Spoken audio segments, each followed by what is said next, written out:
I'm Jonasz Rewiński, and you're watching TVP World Talks, where every word matters.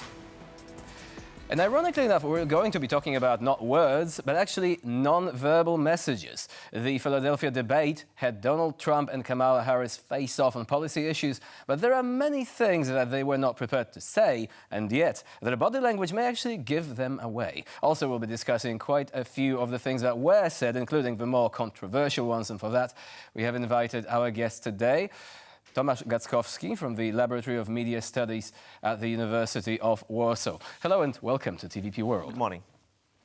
So let us begin with the emotional resonance of this debate. To the average voter, who do you think was actually more likely to elicit a positive response just through their body language, their level of confidence, before we actually move on to what was said in the course of this confrontation? I think that is all about managing expectations. We know that Donald Trump is a veteran of debates, and Kamala Harris was a big question mark how she will deliver during this debate. And according to these expectations, Kamala Harris won. If you take into consideration the mimicry, how they behave, and who is the dominant on the non-verbal sphere, definitely again Kamala Harris, which was the decision on the very beginning that she will give the hand to Donald Trump, and she approached him, and he decided to shake his hand. And he was not prepared, was he? He wasn't. He wasn't prepared for that. And I guess that in many cases, Donald Trump was in better shape rather than that evening that we are commenting right now. He was a little bit sleepy, nomen omen, as we can use this word. He doesn't find eye contact. He was a little bit confused with debating with the women, I guess. So that was the frame that Kamala Harris proposed on the very beginning. And in the same time, I guess that Donald Trump and his campaigners, they decided to be more gentle in this first debate with Kamala Harris rather than with Joe Biden. He wasn't so tough like he was in the June debate with Joe Biden. Well, it was a far cry from that particular debate, which ultimately resulted in Joe Biden abandoning his presidential bid. But now, looking at this debate from a slightly different angle, do you think it might be construed as a confrontation between two different ways of presenting oneself? So on the business side, we have Donald Trump, who has plenty of experience before being a politician in the world of business. But then we have Kamala Harris, who was a legal practitioner. So do you think that these two backgrounds were actually showing in the course of this debate? If we would say this diagnosis a few years ago when Donald Trump was homo novus for the politics, I would agree with that. But in the same time, this background is important, especially on the Kamala Harris side, because many of voters, they claim that they don't know much about her. So she has to present herself in front of them. And Donald Trump is a well-known person all around the world. Yeah.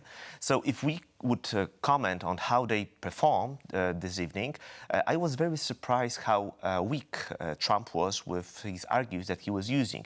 He didn't use any aspects of this assassination attempt. For example, he could say that I shed the blood for American people, and what have you done for all these years when you were with the Joe Biden? I think he did mention taking a bullet at one point. Yes, he did, but he wasn't actually trying to expand upon that, was he? Yes, and this is the cornerstone that he could use when he had a problem with elaborate what is the program that he had.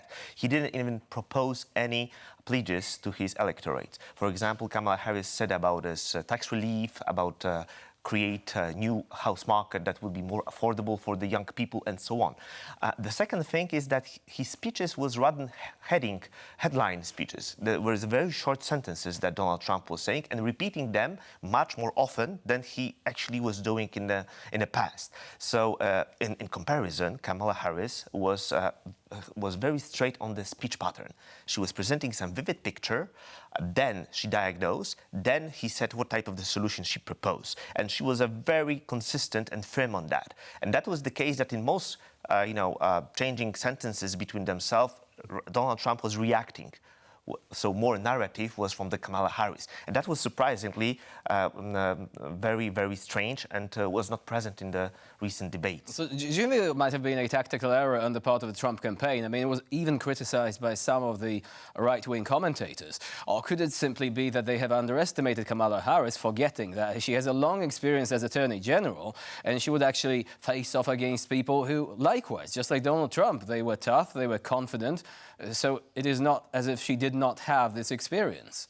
Correct. Again, this is managing expectations. So we were, very sure about how Donald Trump will perform, and the big question mark was with the Kamala Harris. And she was practicing for many, many years before this debate. Donald Trump said that he knows what he was going to do, and that's it. Yeah, and we saw that. We saw that he was simply confused with how well Kamala Harris is behaving. Also on the nonverbal side, how she reacts on the mimicry when he was saying something, because we have a way to present the candidates on the screen that was split, and we can see in the same moment. The gestures, right? I mean, she was almost showing her incredulity, and that was allegedly a deliberate tactic, that she wants to look confident, but also, looking at what Trump was saying and thinking, I know you're going to say that, but we also know that this doesn't make sense. I mean, she was trying to convey this message non-verbally.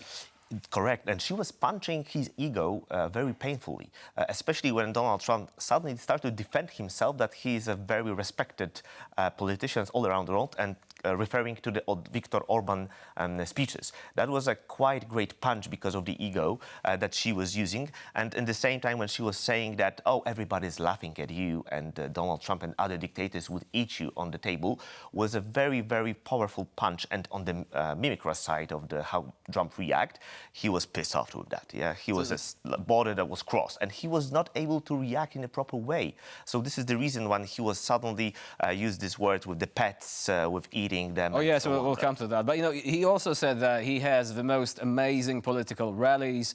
So they got really into details of the campaign instead of going into crucial issues. But there was a criticism which I've seen that Kamala Harris perhaps might have been leaning too much into trying to unsettle Trump, to undercut his arguments, but she was not able to present a positive case for herself. Would you say that this accusation is justified?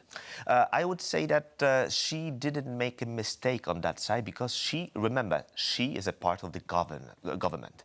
She was doing this job for 4 years. And this is the big mistake of Donald Trump, that he was not saying from the very beginning wrong with his characteristic way of speaking that Donald Trump can provide, and saying, what took you so long to provide these promises? Why you haven't done for 4 years? He was not using too much of that, and he should reminisce this type of a narrative to the voters, and that would be a very problematic way how to separate from the Joe Biden, because Kamala Harris wanted to separate.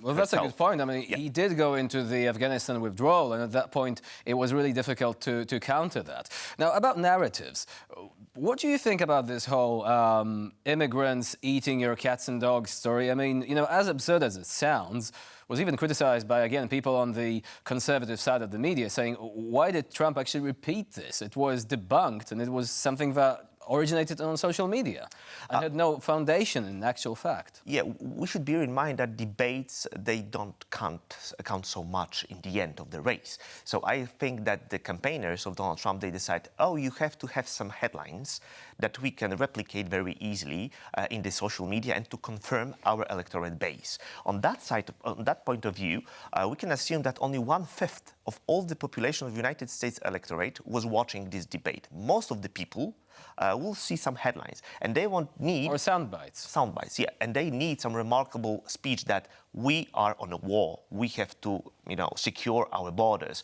And this great symbol is eating the pets with the people with no clue how to behave in our society. It resulted in an avalanche of memes, but was that the intention? Correct, but look on the memes. If you will, outside of the context, for example, after 2-3 weeks, Donald Trump will be presented as a, safer of the pets, and with a very, very, polite way of presenting that he is not so harsh as you can see him. So in the end, it can be spinned that, we care about the pets also. Well, this is AI-generated images, right? Correct. I mean, some of them are quite ridiculous, really. One of them, he resembles a Roman legionary, pretending to protect the cats and dogs. I mean, this is probably a low point in this debate, but also the funniest one. Unfortunately, we have now run out of time. We might actually have the opportunity to discuss the presidential race in the future, hopefully. One quick comment. Taylor Swift's endorsement. Now, do you think this is going to matter? I think so, yes, but not overestimate this effect, because we know that what type of the electorate Taylor Swift have is much more younger, so they will not participate in the election race. However, they can affect the families, parents, grandmothers. Why do you think they won't participate? I mean, the degree of activism is rising. People are using social media. They are becoming more involved. Sorry, it's about they are too young to be active on the electorate debate. Some of them, most of the electorates of Taylor Swift is not matching fully with the guys that they are able to go to the elections. But what I would point out in the end, Democrats were well prepared. Why? After 2 minutes after ending the debate, they already proposed another one, and after 15 minutes after endorsement of Kamala, endorsement of Taylor Swift. So it was well prepared. Whoever will win this debate, and to put their narrative, we won. So they were well prepared, rather than Republicans that actually they were sleepy, too much sleepy on that side. So, well, it remains to be seen if we're going to see a rematch and what's going to happen then. Professor Tomasz Gackowski was our guest today here on TVP World. Thank you very much for joining us. Thank you. And I'm Jonasz Lewiński. You're watching TVP World. Please do stay with us.